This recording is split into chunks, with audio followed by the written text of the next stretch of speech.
खबरों के लिए आज तक, अफवाहों के लिए कोई। आज तक सबसे तेज। भारत पे चीनी ऐप्स पर लगे प्रतिबंधों का दर्द अभी जिनपिंग भूल भी नहीं पाए थे कि भारत सरकार ने उन्हें एक और जख्म देने की योजना बना डाली।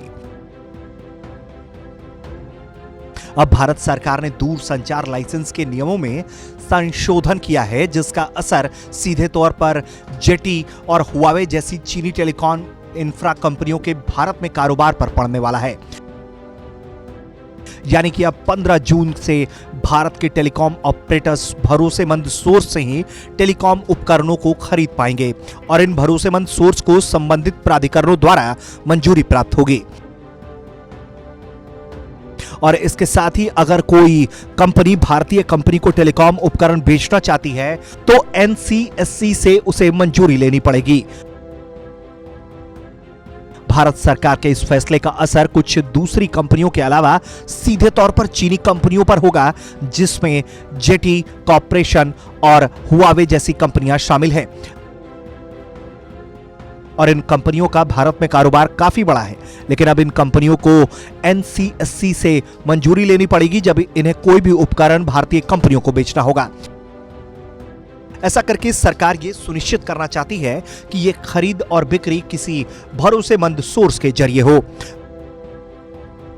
गौरतलब है कि दूरसंचार उपकरण के लाइसेंसिंग में कई ऐसी चीजें आती हैं जिसके तार कहीं ना कहीं देश के रक्षा मामले में जुड़े होते हैं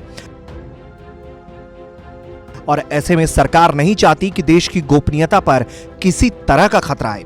इस नए संशोधन के बाद चीन समेत जिन देशों के भारत के संबंध बेहतर नहीं हैं, उन कंपनियों को एनसीएससी की खास नजर होगी ताकि रक्षा मामले से जुड़ी बातें खरीद बिक्री के जरिए लीक ना हो सके।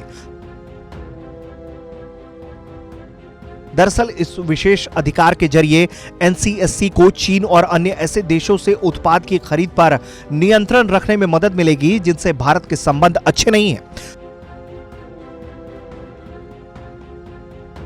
साथ ही सरकार ने दूरसंचार उपकरणों की खरीद को लेकर दूरसंचार लाइसेंस नियमों में संशोधन 5G की नीलामी को देखते हुए भी किया है।